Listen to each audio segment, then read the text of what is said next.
Hello everybody and welcome back to the next episode of this series. And this is a sad, sad day. And that's because I recorded this whole episode and forgot to hit record. So we're going to undo all of this wonderful work that I just did. And we're going to recreate this system. So what you are going to do is you're going to come up over here to scene and you're going to create a new scene. And by the way, if you're just watching this out of sync with all the other episodes, this system is designed to work with last episode's dynamic level loader. So if you're totally new to this series, just click back and watch the last episode, and then you'll have a system that works with this. So in this new scene, we're going to create another area 2D node. We'll just create that. And we'll need to define the collision shape for that as well. But first, let's get the sprite in. All you got to do is you got to click this plus, and you'll add a sprite 2D. And then you will drag in your texture right here. So once you get your texture in, make sure you scale it appropriately. So I'm scaling all the pixel art in my game by a scale of 2. So I want this spike to be scaled up to 2 as well. Now, one thing you might notice is that this sprite actually isn't centered. And the way I did that was under the offset, I turned this centered to off. And the reason I did that is because later on, I want this to be able to snap to my grid system for my tiles. And so I turned this off so the center of my sprite is over here in the top left, but the image is down here filling up this square. So turn off this centered sprite. And now, as a child of the area 2D, we're going to add our collision shape. And we'll just make this a rectangle. And I'll drag it, to be roughly this shape. You could make it the full box, but then if the player lands on top of it, they'll be floating when we freeze them. So instead what I do is I drag it down to like this. So when the player lands on it, they land kind of in the middle. And now we're going to save this, and we'll save this as spike, or whatever you want to call it. So let's attach a script to this new spike. We come over here, we click this scroll and attach a new script. Let's create a new code, and we don't want to save it in the scenes, we want to save it in the code. And we'll just call it spike, and we'll create that. And so now we can delete all of this. Like in the last episode, we'll be using a signal. So we want to detect when something enters this area 2D. So if we come over here to node, and we come over into signals, we can click body entered. And we'll detect when a kinematic body 2D enters this node. So if we connect that, we have this new function, on body entered. And as usual, it has this body variable, which is passing to us. And so here we can call a function in this body. So for example, the body that's touching this will be the raccoon. And so I want to call the function die. So we'll create a new function in a raccoon to do that. So let's come over back to our player character, into the script. At the very top of our code, let's create a new variable for whether or not our character is dead. And then I only want our character code to work if our character is alive, right? And so what we want to do is put in our physics process delta a new check to see if our character is dead. So if our dead variable is equal to false, which we're defaulting it to, then I want it to run all of this great code, right? To do everything. But I only want our character to be able to move if our character is not dead. So now we have this new variable, but we need to define it. So what we'll do is we'll create this new function that we call when our character hits the spikes. So when our player touches the spikes, we call on the body that entered it this function called die. And here we have this function, and we're setting dead to be true. And then I'm going to have it play my animation. And then, just like how we did, just like how we had the end area trigger our update scene function, we're going to do the same thing here for a new function, which we'll call restart. So we'll get the parent of our raccoon, which will be level 1, or whatever level we're in. And then we'll get the parent of that level, which will be the scene controller. And then we'll call the function underscore restart in that. So, but actually, let's just test this out first. So I'm going to turn this off. And then I'm going to go to my level. And I'm going to add a new node, 2D. And I do this because I like to have folders to turn on and off my dangerous things. So like we'll call this danger. We'll call this danger. And we'll instantiate our spike. And it appears over here. So if we drag it, over here, let's test this code out. So if I run my game, the raccoon touches the spike. We see our raccoon plays this animation that I wanted it to, and I'm pressing all the buttons, but nothing works. And that's because of this code, right? We set this dead variable to true, and then none of this happens because our dead variable is set to true. And if we wanted, we could, spice this up more. I'm just having it play the crouch animation, but you could have it play a special animation for when your character is dead, or you could add blood particles, right, that start emitting once our character dies. So you could put that here to have it start emitting blood, or whatever you want. You could even make it do a little spin, like in my game Funk Duck, when the player dies, it shoots out blood and the character does a backflip. But now let's actually trigger that function I was talking about, this new restart function. So if we come back to our scene controller code,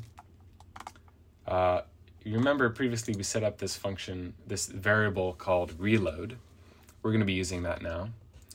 And so what we do is, this was what we wrote last time, this update scene function. And I'm created this new function which just says advancing is false and play the animation fade in. So it's pretty similar. But this time we're setting the advancing variable to false. So now when our fade in animation plays, it does this, but then it checks is advancing true, and we want to say no. So here is the new code. If advancing is false, we want it to do this code, which is actually pretty much the same as the code above. The only thing different is I'm setting this variable reload to load whatever it is, and I'm setting it to the current level name. So go ahead and type this in to your code, this addition down here at the bottom.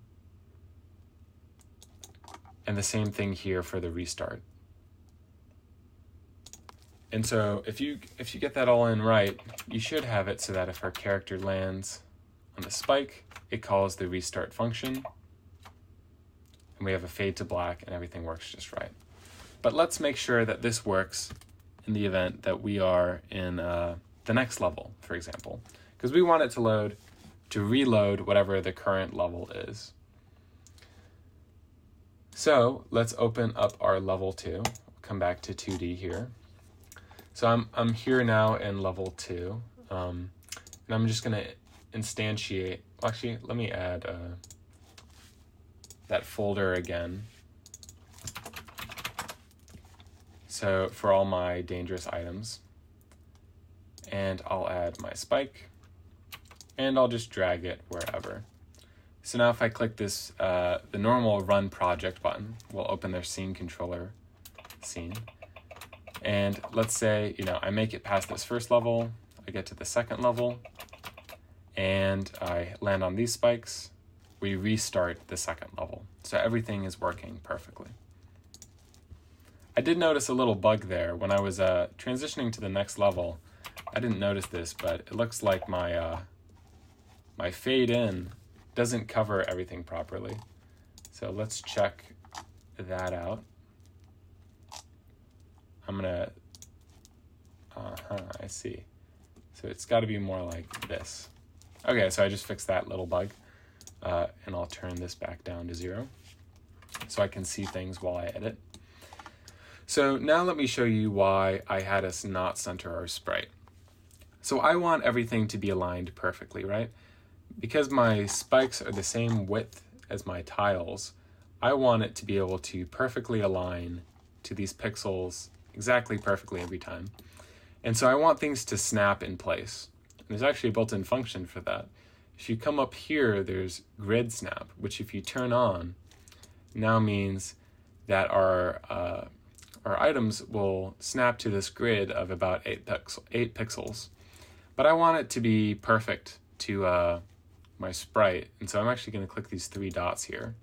We'll come over to configure snap, and here we can see the step by which we have our grid. And so I want our grid to be every, let's see, our sprite is 16 by 16. I'm scaling everything up by 2. So I actually have a 32 by 32 pixel grid. So once I do that, now when I drag my sprites around, everything perfectly aligns to this grid, right? So I can put them wherever I want. And now if I hit Control D, I can duplicate and place my spikes exactly like that. There is, I believe, some way to connect this into a tile map, so you can place these spikes by a tile map, but I've always done it this way. I know that the new system works, but I prefer to do things this way. And what's nice is that because I have this all in this folder, I can hit this button and I can disable them all together. So, okay, we have a successful system, but there are some bugs with it. And those bugs come from the fact that everything as of this moment is on the same collision layer. And so what do I mean by that? Everything in this game has a collision layer and a collision mask. And you might notice that I have mine set up differently than you do. That is because I filmed this episode already, and so now I'm going to have to explain this again. But here's how this works. Every single thing in this game that can be touched is on a different collision layer and has a different collision mask. So I want to give you a heads up. This topic is very confusing to beginners, and it sure confused me for a long time. But we can make this understandable. What is a collision layer? The way I think about this is a collision layer is the identification of your object. It is the ID of your object. And the collision mask is what your object is looking for to collide with, if that makes sense. So, for example, if we have a coin that I want my player to be able to pick up, but I don't want an enemy to be able to pick up, I would set my mask so that it looks for raccoons and it doesn't look for enemies. So how do we define all these different options? Like you see I'm hovering over them and I have different options here.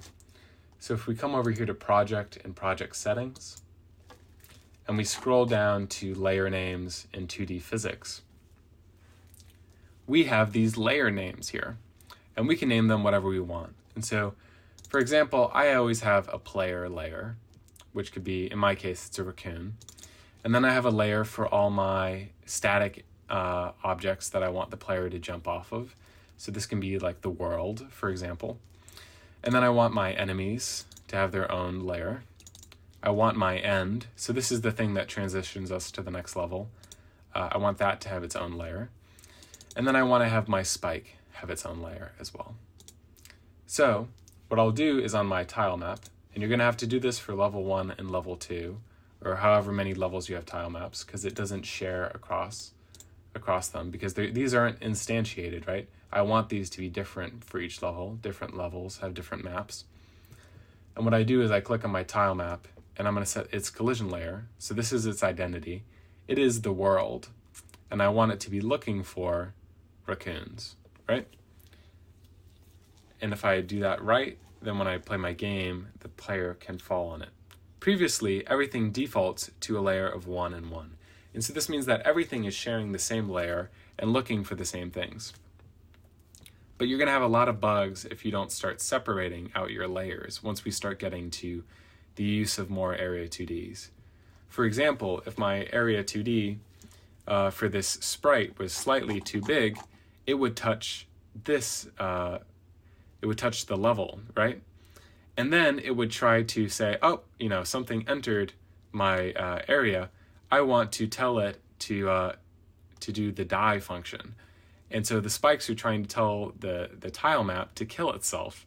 And that's going to cause a bug because this doesn't have that function, right? So this is why you need collision layers.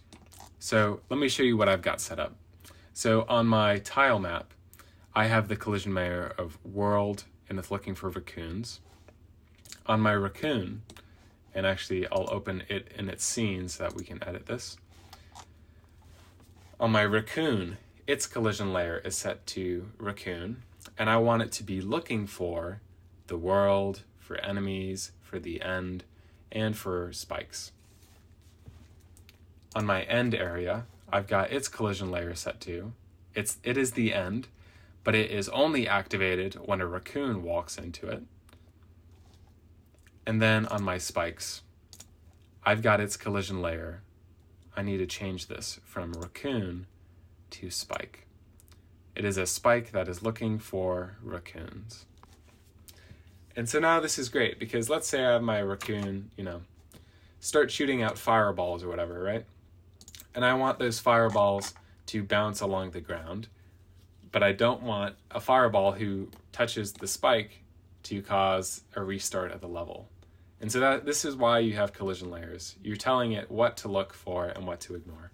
So now we have a successful system that can reload the level when a player dies, can detect when a player enters a hurt box, and can trigger the player to play animations when a player dies. So please let me know in the comments if there's anything I need to address. Because this was kind of recorded out of order, I'm worried that I might have missed a step or two. So just let me know and I'll be active in the comments. Thank you all for watching, and I'll see you in the next episode.